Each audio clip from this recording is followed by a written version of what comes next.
আমাদের আশেপাশে আমাদের বন্ধুর মতো পরিচিত অনেক মুখ থাকে, থাকে কি না? সবারই ক্লোজ ফ্রেন্ড থাকে, বেস্ট ফ্রেন্ড থাকে, মোটামুটি ভালো দু চারটা বন্ধু টন্ধু থাকে সবারই। কিন্তু ভাই, এরা বন্ধু না, এরা হলো কালসাপ। আপনার সামনে ঠিকই ভালো থাকবে, আপনার উপর দিয়ে ঠিকই ভালো থাকবে, এমন মনে হবে যে আপনার সাথে অনেক ভালো সম্পর্ক তার, কিন্তু পিছনে পিছনে আপনি যখন না থাকবেন, আপনার অবর্তমানে আপনার পিছনে ঠিকই সমালোচনা করবে, আপনাকে ঠিকই বাস দেবে। রিসেন্টলি আমি আমার একটা এক্সপিরিয়েন্সের কথা বলি। রিসেন্টলি আমি ছুটিতে গেছিলাম। তো ভাই, আমি কেন ছুটিতে যাই এটা নিয়ে মানুষের অনেকই সমস্যা, অনেক সমস্যা। এটা নিয়ে অনেক সমালোচনা হয়, যা সবই আমার কানে আসে। আর যাদের সাথে সমালোচনা করে তাদের মধ্যে থেকে অনেকের পীড়িতের লোক এসে আমাকেই বলে দেয়। তারা তো আর জানে না সেই পীড়িতের লোক আমার আবার পীড়িতের লোক, আমার কাছে সবই বলে, আমার সবই কানে আসে। তো আমি বুঝি না, অনার্স লেভেলে আইসে প্রাইমারি বাচ্চাদের মতো স্যারের কাছে বিচার দেওয়ার জিনিসটা কি আছে আমি আসলেই বুঝি না। ইভেন তারা এই কথাও বলে, আমি টিকটক করি, বাড়িতে ছুটি কাটাচ্ছি, যদি আমি সিক থাকি তাহলে আমি টিকটক কিভাবে করি, কন্টিনিউ ভিডিও করি। এখন আমি একটা কথা বলি, আমার পার্সোনাল লাইফে আমি কি করব না করব, তোমাদের তো আমি টাকা দিয়ে রাখি নাই, তোমাদের তো আমি চামচা রাখি নাই যে তোমরা বিনা বেতনে আমার চামচাগিরি করবা, তারপরেও তোমরা খুব সুন্দরভাবে আমার চামচাগিরি করতেছো। যাক, তার জন্য ধন্যবাদ তোমাদেরকে।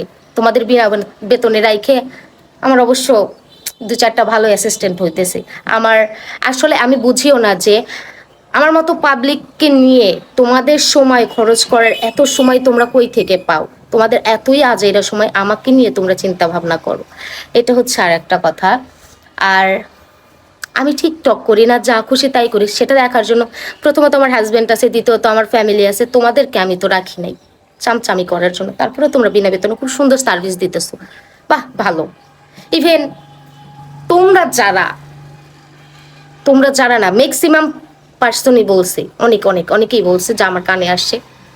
ভাবছে হয়তো বা আমি থাকবো না, আমি জানবো না, বাট আমার কানে সবসময় সবটা আসে। হয়তো বা আমি সব কিছুর অ্যান্সার দেই না, বাট এখন থেকে দেবো, কারণ যত মানুষ নরম থাকে ততই মানুষের উপর চাপে, ততই মানুষের উপর গরম হয়। আর যাদের যাদের বলতেছে অবশ্যই তাদের সবারই গায়ে লাগবে, এটাই স্বাভাবিক। তুমি যদি মনে করো তোমাকে বলতেছি, হ্যাঁ তোমাকেই বলতেছি, তোমার গায়ে লাগলে অবশ্যই কথাটা তোমাকে বলতেছি। আই ডোন্ট কেয়ার, আমার কিছু করার নেই তো। আর কথা হচ্ছে যে তোমরা যারা যারা সুন্দর করে বলছো না, স্যার ও টিকটক করে বাসায় বসে, তোমাদের প্রত্যেকের টিকটক আইডি আছে, তোমরাও টিকটক করো। এই জেনারেশনে এসে কার টিকটক আইডি নাই?